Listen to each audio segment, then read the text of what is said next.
Бас бол янз нь.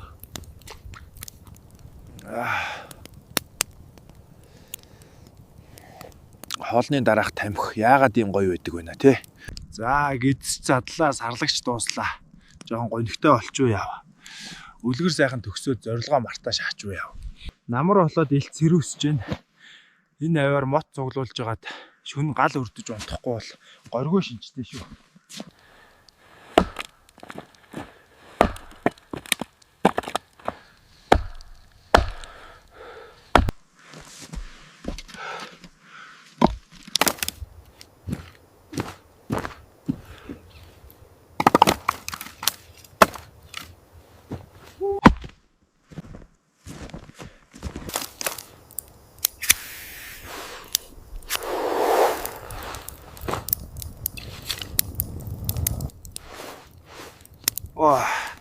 Унтахтаа ер нь бэлтжлээ шүү.